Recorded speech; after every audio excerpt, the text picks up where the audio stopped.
Welcome to Laurel Cottage. Nestled in the charming town of Zionsville, Indiana. Today we are touring this historic, fully revived cottage. And it is the perfect balance of beauty and everyday function. Hi, I'm Sarah, and this is Rebuild and Revive. Today, interior designer Laura Davis of Clear Curating by Designs will be walking us through her cottage and sharing with us how to design with intention and how she transformed this rental to truly feel like home. I can't wait for you to see it. Let's go check it out.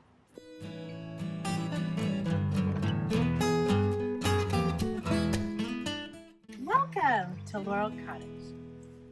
This is Laura, and before we head inside, I just want to talk about this charming outdoor space. The cottage is only 550 square feet. So that's really small. So it's really small. That almost yes. classifies as a true tiny home. It does. So it's a big tiny home, but it is definitely a small home. Main cottage was built in 1850, and Jonathan Swain was the original owner, and it had a few owners until Charles Monroe and his wife bought it. And they lived in the main house, and right before the Depression, right at the Depression, he turned this into a forge, into a blacksmith studio. And then right before World War II, you couldn't get metal. You couldn't get copper, iron was all going to the war effort. So they transformed from a blacksmith studio into a cottage. Okay. And the Monroes actually lived here during the war and rented the main house. Wow. Right? Cool, right? Yeah. Really, and what was there originally before it became the It was blacksmith? a carriage house originally. Okay. So in 1850, it was a carriage house for the main house. So horse and buggy. Yeah. And then it's transformed over the years. The bench he actually made here in the forge. The weather vanes, lanterns, and metal pieces, a door knocker, all came from Charles Monroe, who was the blacksmith. It was made here in the living room in the forge. Laura, you ready to show us the inside? I am. All right, let's go check it out. Welcome, come on in. Walked in, I saw the space, and I couldn't wait to get my hands on it. This is a really fun challenge for you because not only is it a small space, but it's a rental. The idea is that you can do these amazing things with a rental, and if I'd move out tomorrow, it would look exactly as it did when I moved in. Command strips are my friend. As a rental, it was enough of a challenge to try and fit my 3-bedroom bungalow. And so what is most important to me, what did I have to bring, what didn't, and that whole curating, which is what I do for clients, I had to do for myself. Every square inch is maximized and used to its full potential. This is one of my favorite pieces that I did purchase for the cottage. And I didn't want to put a curtain. I wanted something that would kind of echo the history of the house, and everything I've done is done locally. So this is from a local architectural antiques, and it was a window in a church that got torn down up in northern Indiana, and I saw it and I was like, oh, the colors are perfect. That fits in with that mid-century, but yet it's not. And so again, I would have replaced the door with this. So my carpenter friend and I, we built a frame around it. I painted it. And then I have another friend who has a metal shop, and he made hooks. So it just hooks on the door. It's not attached at all. So I can take everything with me if I want. And it just, the light, when we come back on a sunny day, you'll see the light just pour in. One of the other cool things about this house was this wall, which actually blocks it from the kitchen. The kitchen's just on the other side. So this is really my foyer. But more importantly, what I wanted to share was when going back to that idea that where your sight lines are, the view, and I'm gonna get out of the way. And if you stand there, the mug wall and my portfolio appear as one wall, or that would be the hope. So that it gives you this idea that it is a defined space, but it makes it feel bigger because it's one wall. So I cut real thin pieces of the same size wood and I painted them with the same black, and I outlined the photos, and it made all the difference in the world. All right, so in your family, you have a special tradition. We do. It's a big deal in my family. We do toasts. So I thought it would be appropriate for us to do the toast. Yeah, let's do it. Okay, let's cool. do it. Yeah.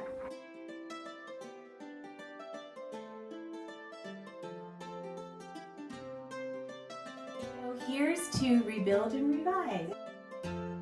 One of my favorite parts of the cottage is this little tucked away area that most people don't even notice when they first walk in. And when I design, I try and pull in all the colors and the feel of the design in your first place, your foyer table, your entry table. This echoes everything you're going to see in the design with the rest of the house, part of that cohesive and connectiveness. This phone fits with what would have been in the house, and it's actually from my family. So I went to my mom's and I'm like, oh, Mom, I need this. And it's so fun. It has my great-great-grandfather's name on the phone.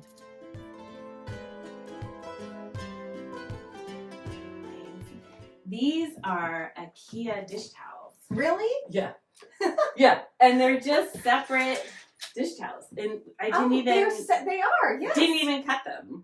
I lined them. This is something a renter could easily do.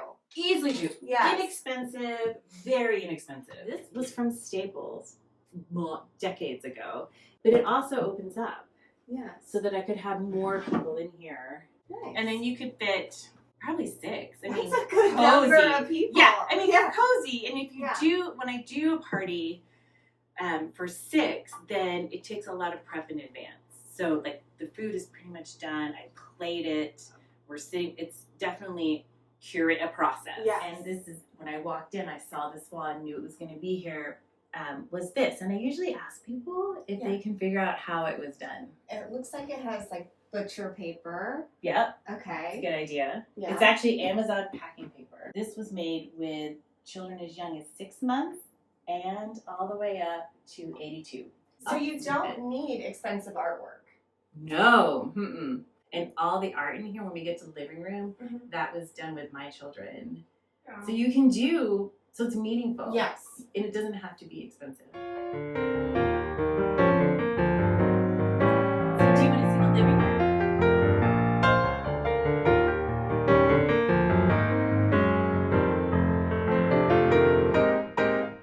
This was one of my favorite spaces in the cottage. Mm-hmm. And one of the challenges is it's only 9 feet wide.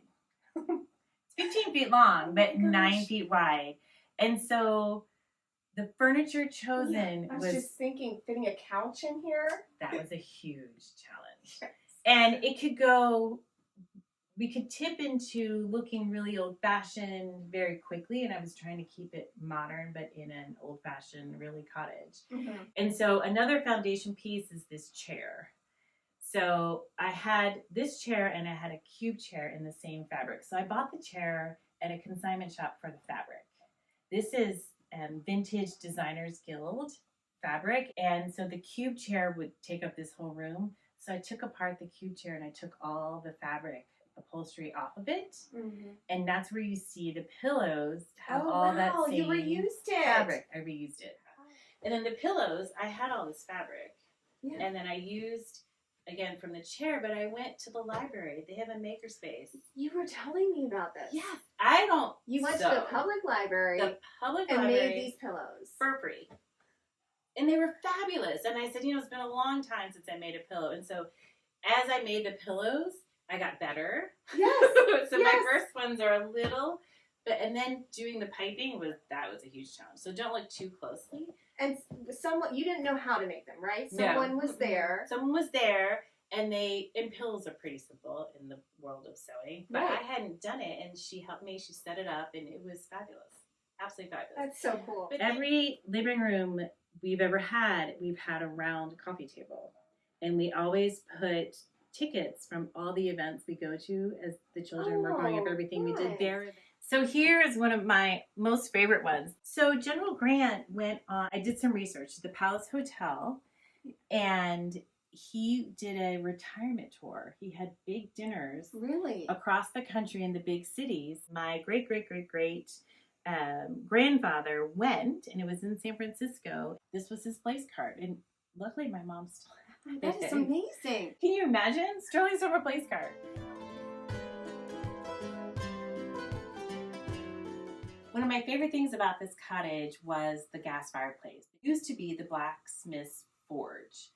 The funny thing is with the cottage, there was not a mantle. And so I worked with my carpenter friend and we built and designed this. And so these pillars came from Facebook Marketplace, $5. And I painted them. And then my daughter and I went to the glass studio down at Factory North and we blew these. We learned how to blow the glass and we made these pieces. Another big design challenge. So this is why it took 2 years to do this. It was not easy. And I had no budget too. Right. So that was my challenge. I had these curtains and they're just pinned up because they were too long. I wasn't going to sew it for a rental. Right. But I had them on every window, like a regular curtain. Yeah. And it was too much. And so what I did was you can see it this way. I treat the 2 windows as one. And I did that all the way around. And when I did, I was like, but a lot of people, when they're renting a space, they don't want to put a lot of money into it because it's temporary. But you are proving that you can do you can make it feel like home on a very small budget. Yes. And that's awesome. And that's it. It's the challenges were the space, because it's quirky, nothing is exactly even and right, and which is what I liked about it. And the budget, because I was the client. So my budget. And you don't want to buy pieces just for this space. That's why the couch, if I was going to spend a little more on the sofa, then I want to make sure that I can move it. Even if it's just temporary, you can make it feel like home. Okay, the last room is the bedroom. Let's go check it out. Go.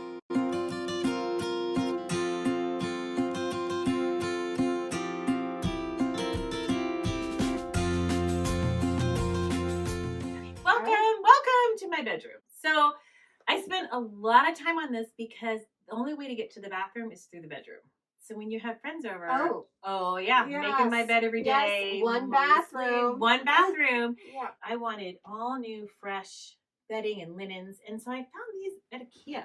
When I was at IKEA, I bought 2 duvets so that I had the material to make other things. So it's a great, inexpensive way. That's a good tip. And places like IKEA and all them, they will retire. Like once it's gone, it's gone. And so I highly encourage you if you do that. So did you make these pillows from the fabric? These pillows were actually there. They did have the pillows. But when you get to the bathroom, the shower curtain and the hand towels were all made with the same fabric. Because there's only one bathroom in the cottage and you have to walk through the bedroom, the closet had to be beautiful and functional, and then people will see inside my closet. And so to have everything so open all the time, it's actually been good for me. It's made me this idea of mise en place, which is a cooking term where everything has a space. So the IKEA furniture is great, but I wanted to customize it a little bit. So I took the same chalkboard material that's on the edge of the mug wall and I cut it into squares and I made a pattern so that it brings the black in and it gives it more of a refined custom look.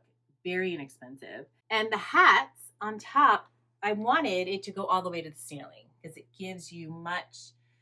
makes the space look bigger. These hats are from my aunt and my mother. And this is the kind of hat they would wear when they were living in this house and about the time in the space. So they are actually family pieces.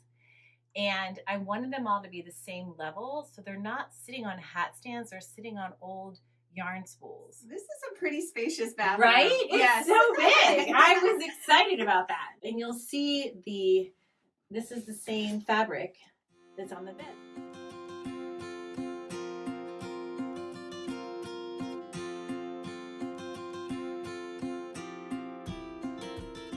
We had that lovely afternoon at Laurel Cottage. Yeah, you had this beautiful party that I attended in tribute to the cottage. So the goal of the open house was to celebrate the local artisans because everything was sourced locally that I added to the cottage, and I wanted to celebrate that. I wanted to celebrate history and I wanted to celebrate design.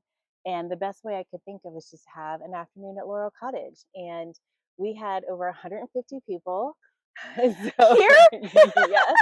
And so Wow. we did in waves through the cottage, and Yes. it just allowed people to really see it and experience it. Yeah. And that concludes our tour. Thank you so much, Laura, for sharing your home with us. It is beautiful, and you put so much thought and care into it and love, and it's really special. Thank you. Sarah, thank you for asking me. I was honored to be a part of this, and it was really, really fun.